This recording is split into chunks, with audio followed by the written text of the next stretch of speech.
Chapter 14, Tallon 4, Nomnoms. Once everyone stopped laughing, Twilight managed to get herself under control. So what happened next? She asked curiously.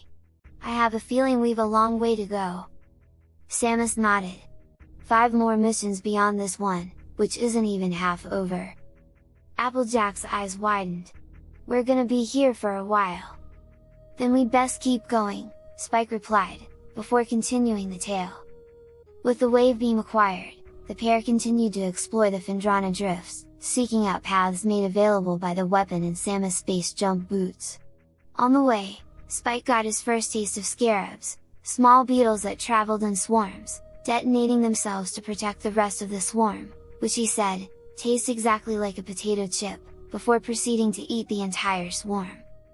Reaching a wide open area with several boost switches, spinning switches that had to be activated by the boost ball, morph ball slots, and low levels of water, Samus sighed.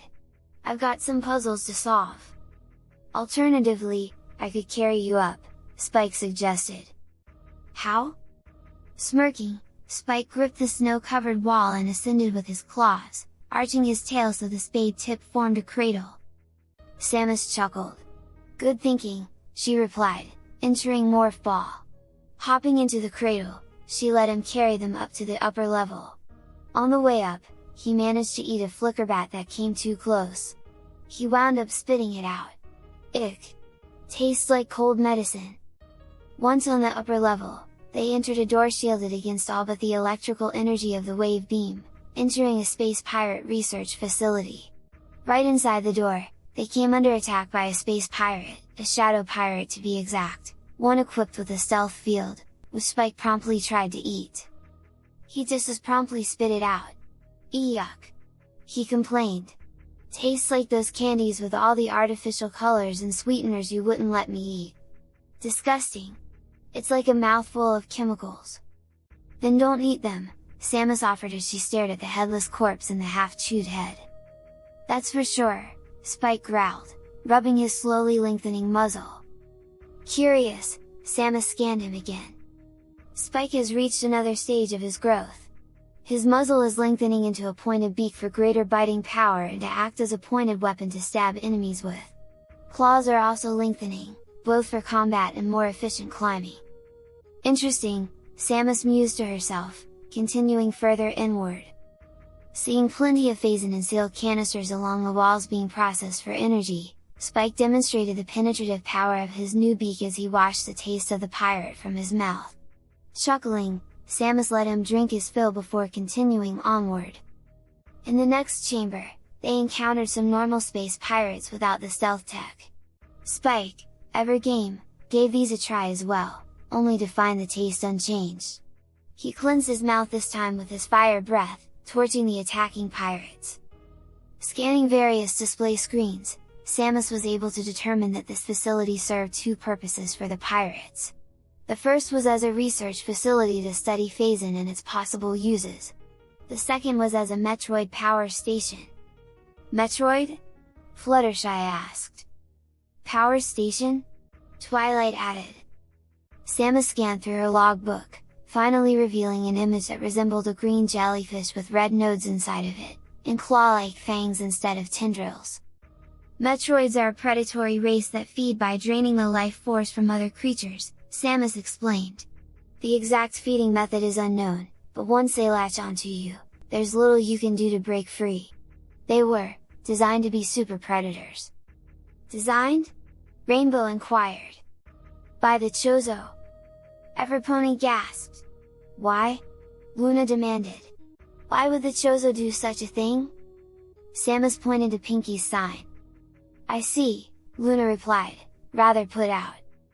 At any rate, while the Metroid energy metabolism process isn't completely understood, it can be taken advantage of, Samus continued, turning to face Twilight.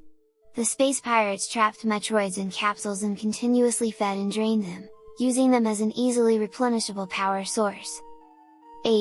How horrible, Fluttershy whimpered. Samus was silent for a time, her arm stroking the spikes on the arm of her power suit. Yeah, she agreed softly. Fluttershy's eyes widened in shock and realization. Moving on, Spike said quickly. After Samus downloaded the map of the facility from a map station, we explored around for a while. Found a few upgrades for Samus and another Chozo artifact. Oh? Pinky asked eagerly. Yes, Samus replied. In an Astrodome, a holographic planetarium for storing and displaying astronomical data, I reacquired my super missile as a charge combo, a combination of charging a beam weapon and missile attack, and scan data for other planets of interest to the space pirates. Afterwards, we went up to the control tower, Spike explained. I felt the presence of another Chozo artifact, Elder, and climbed over the wall to retrieve it before we continued onward. It was past there that we first encountered a Metroid. Samus explained. As they entered the new lab, they saw a Metroid contained inside a glass stasis chamber. However, the chamber shattered as it smashed against the glass, and promptly charged, mouth first, straight at Spike. Spike, watch out! Samus shouted, charging her power beam to prepare for a super missile. Spike raised his head, staring right at the Metroid as it rushed him. The Metroid wrapped around his beak, and Samus saw his jaws open as the tip entered the gelatinous interior. Spike's jaws then snapped closed on the nucleus, instantly killing the Metroid and letting him slurp it up. He licked his lips and grinned widely. Blueberry jelly, he said happily. These are delicious. Do they always charge like that? Completely stumped, Samus nodded. Spike grinned widely. Wonderful! The pony stared at Samus and Spike. Really?